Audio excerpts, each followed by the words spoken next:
Hi students, let's code together.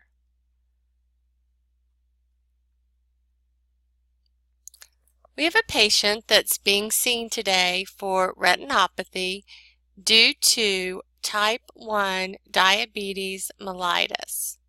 So, what is the illness, injury, or condition listed in the above statement?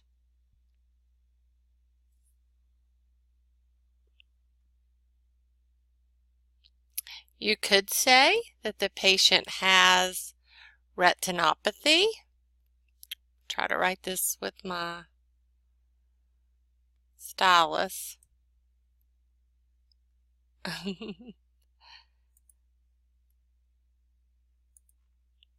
Due to diabetes. What is the main term in the alphabetic index that to identify a code for this condition? Now, main terms. Do you remember what a main term is? Because that's really important when you're coding. You want to make sure you understand the concept of a main term. And if you're having problems with that, send me an email or a text message, and I'll try to go over that with you to help you get a better understanding of that. Main terms are conditions such as a fever, a cough, upper respiratory infection, a fracture, and a diagnosis is the reason why a patient visits the physician or has a procedure or a surgery. Now, main terms are found in your coding manual in red letters. So you can always check to make sure you've got a main term and you've got the correct answer when it's asking about a main term. Is that term in red letters in your coding manual? A main term will never be searched for under an anatomical body site, like an arm or an elbow or a radius. So look for, you're not going to be looking for things like that for your main terms.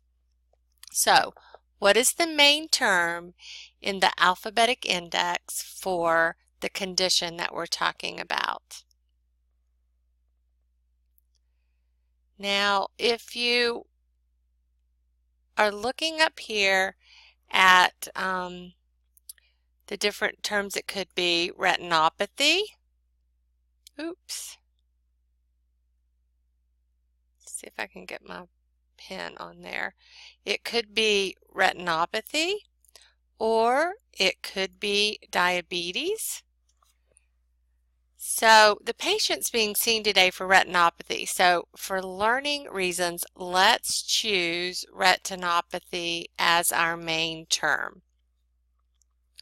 So that's the term you're going to want to look up in your alphabetic index starting out here. So when you look for retinopathy, you're going to see it here on page 400 in your coding manual. Retinopathy. It's right here. And then what else do we know about that retinopathy? We know it's in a type 1 diabetic patient. So we want to search these subterms for diabetes, and we find that right here. And out from the subterm, you have a cross-reference. It tells you to see diabetes retinopathy. So although we found that main term, retinopathy, it's still sending us somewhere else when it's in a patient with diabetes. So let's go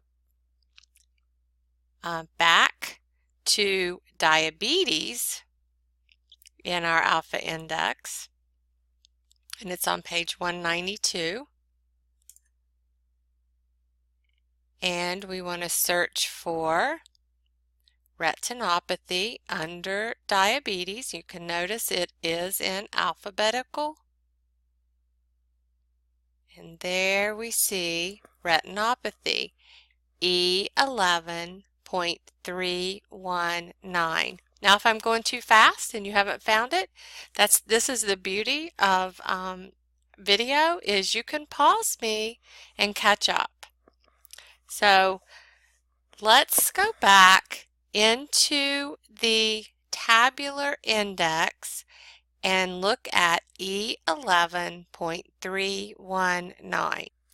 Now here we are back in our tabular list, verifying the code that we just found in our alphabetic index as E11.319. And it's right here. So this is going to show you why you should always verify the code that you find in the alpha in the tabular. Read what this says. Type 2 diabetes mellitus with unspecified diabetic retinopathy without macular edema. Now, just about every part of that matches except this says type 2, and our documentation says type 1. So that is not the correct code. So now let's go back to our tabular under the main term diabetes, and let's find type 1. And you're going to find that on page 194. So diabetes type 1, and we want to look for retinopathy. You're going to find retinopathy in alphabetical order all the way down here at the bottom. You can see where it says retinopathy, and it gives the code E10.319. Now let's go to your tabular and look at E10.319. Okay, you're going to find that on page 738. We look here. Here's the E10.3 subcategory. Now remember, anytime you see these red,